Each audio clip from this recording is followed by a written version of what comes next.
So today we will be discussing few important terms that are used in genetics. So let's get started. So children, first term is gene. So what is gene? Genes are certain characters that are transferred from one generation to the another generation. For example, your eye color.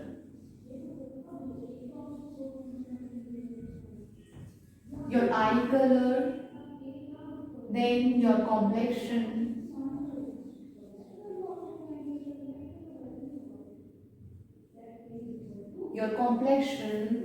then what else? Your height.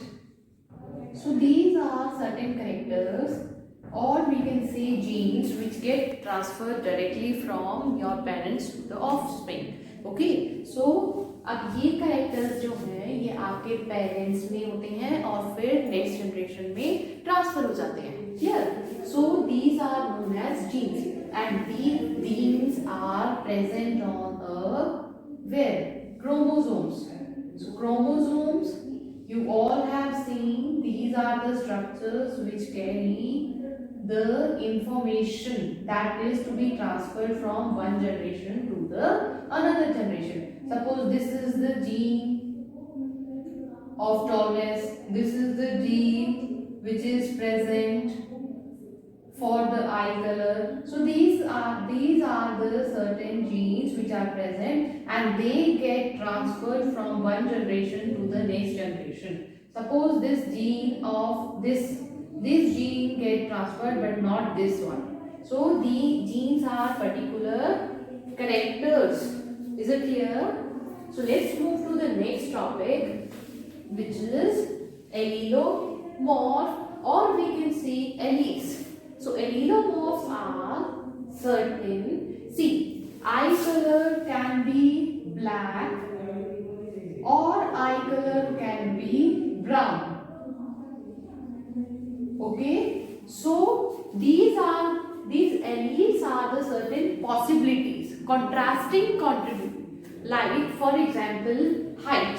So height can be tall or height can be dwarf. So these are known as, for example children, you all have studied the Mendelian laws, and in that if we talk about T. So these two T are what? These are your alleles. That means they are contributing to the character which is height, but both of them are different. So this both, when T and T is there, it represents the tallness. What does it represent? It represents tallness. But when we are talking about the small t and small t, so here the small t will represent what? The small t will represent the dwarfness. Is it clear? So these are alleles. This T and this T are alleles. Is it clear? So now let us move to the next topic, which is gene locus. So this I have already mentioned that these are certain positions. So gene locus can be called as position of the genes. Position of genes.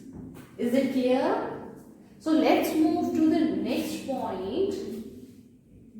Dominant and recessive alleles. So now dominant and recessive. Dominant alleles. See, suppose we have this T and this T. Okay. So these two are the allele, as I have told you earlier also. So this T here in this T will show its expression, will express itself. Okay. So when it is expressing itself, the plant will become tall. Okay. And this, the effect of this T is suppressed. This T is suppressed. Okay, so this T is suppressed and this T is expressing itself, making the plant tall. That means this is the dominant one.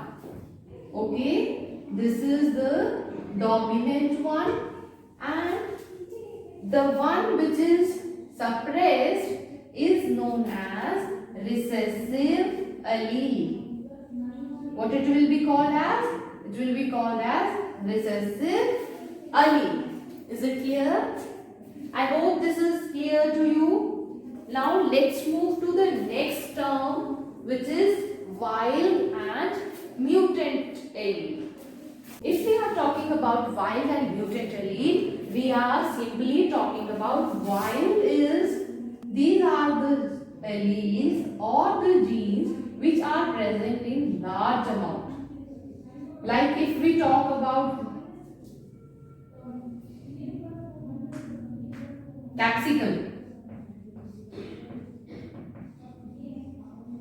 most of the capsicum which you see in your vegetable market is your green color, is green in color, but at times you also see yellow colored capsicum also. Okay, so this yellow colored capsicum is your mutant allele. That means it has made some changes in itself so that it can be somewhat different from the wild allele. Okay, this is your ordinary one and this is the mutant allele with some differences in it. Is it clear? Next term is heterozygous and homozygous organism. Children, I have told you the genetic makeup of any person. Like if we talk, see, homo means same. Always see, homo means same. Hetero means different. Hetero means different. Okay, so homo means same. That means if the alleles are present same, that means this one, both are same, T and T, same way, round and round, so these are same, so that means these are homozygous. Heterozygous if we talk about, then it will be capital T, small t, capital R, small r. So this is the heterozygous condition. Can you name a condition? What type of gene is present in a girl?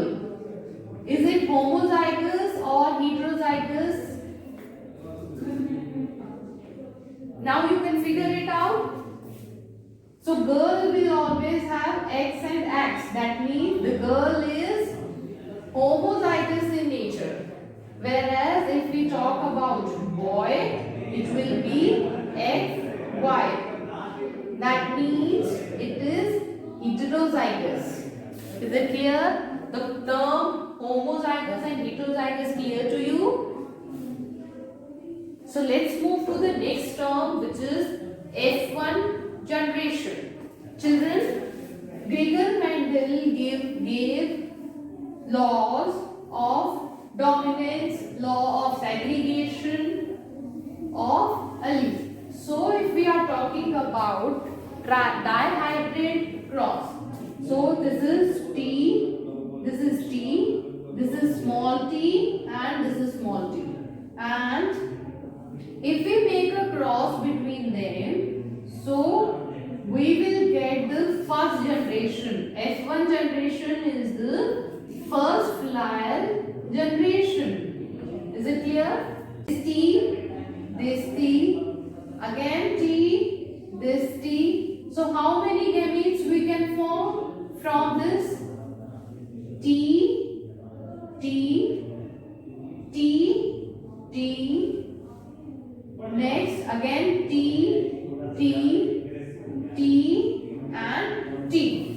Okay. So when we talk about the dihybrid cross, we get this phenotypic ratio. So we can say this is your F2 generation. First generation will give you T and T, T, small t and small t. So when we will be one out of these two will come out. So that means T and T. Okay. So these are the gametes, and if these one of these gametes get into the multiplication, if we have a cross, so first generation will be obtained, which is this T and T. Okay. Next generation we have to cross this with any of the parent. Okay. So this will give you T, T, T, T, T and T, T, T. Clear?